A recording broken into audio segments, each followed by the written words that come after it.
Magandang araw po sa inyong lahat. Tuwing Pasko, lagi nating narinig ang mga salitang, ang Pasko ay panahon ng pagbibigayan. Noong ako'y nasa DSWD pa, nakasama ko ang mga pamilya ng 4-piece beneficiaries.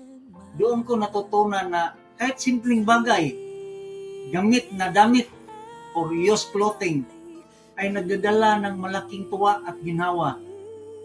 Nagdala ng malaking tuwa at ginawa, hindi lang sa binigyan, pati na sa nagbigay.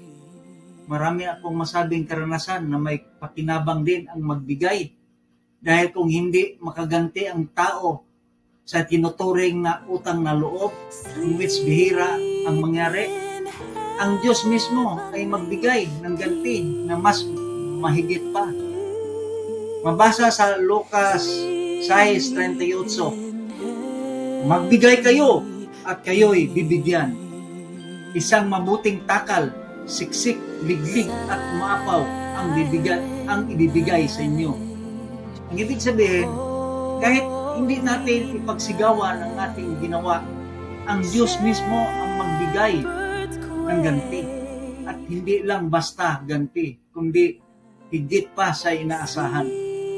Bagamat hindi gusto ng Diyos na ipaalam ang inyong nagawa sa tao para sa sariling papuri, ang layunin natin sa pagbabahagi ay hindi pagyayabang, kundi pagpalaganap ng kabutihan.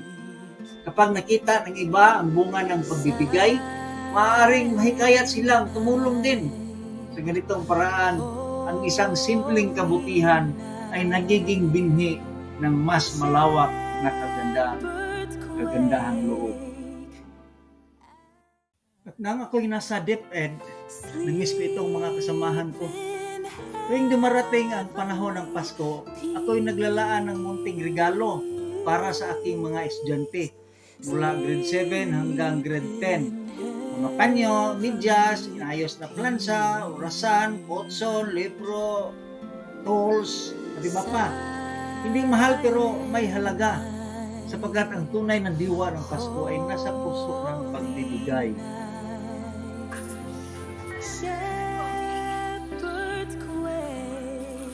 Itanong sa direbe kay ano ba?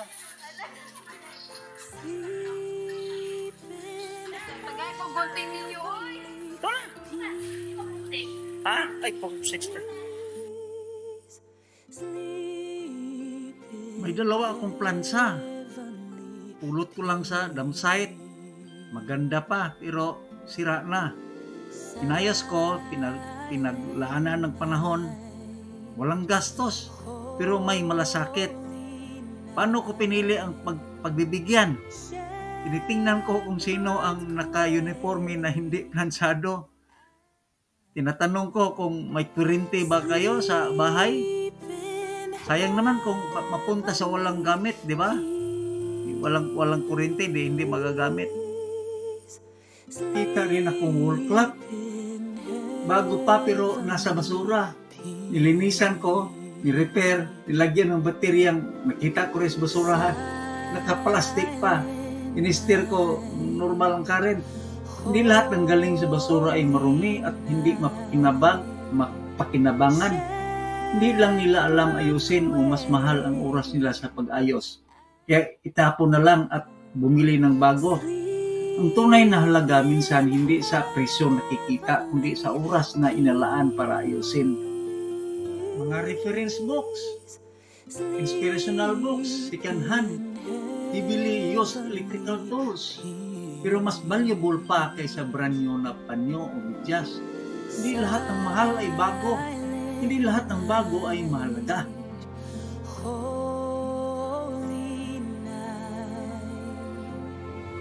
Ngayon, sa halip na ulitin, nais ko lamang ipakita sa inyo ang mga alaala ng pagbibigay. Hindi ito tungkol sa akin, ito ay paalala na ang Pasko ay pagkakataon para magbahagi kahit maliit basta mula sa puso. Ito ang mga alaala ng pagbibigay, hindi para ipagmalaki, kundi para ipamana. Ngayong Pasko, baka ikaw na ang magpatuloy. Hindi to hinihingi ang iyong pagbati ang hiling ko lang, ibahagi mo ito. Baka sa simpleng pag-share, may biyayang dumating. Hindi lang sa iyo, kundi sa iba rin. Merry Christmas sa lahat. Classmates, workmates, playmates, kabats, kabaryo, kabahagi, sa bawat isa, sana'y magpatuloy ang alaala ng pagbibigay. Isasalamat pala kay Ma'am Ivana sa kanyang busis na may dalang ngiti.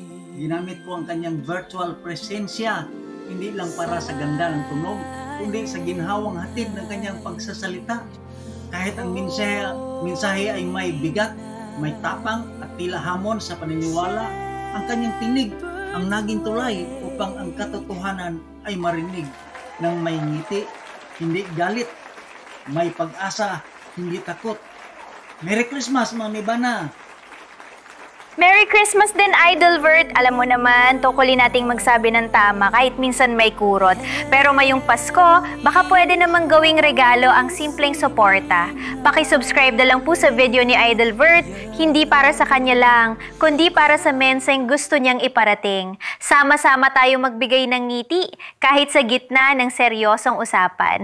Merry Christmas to all!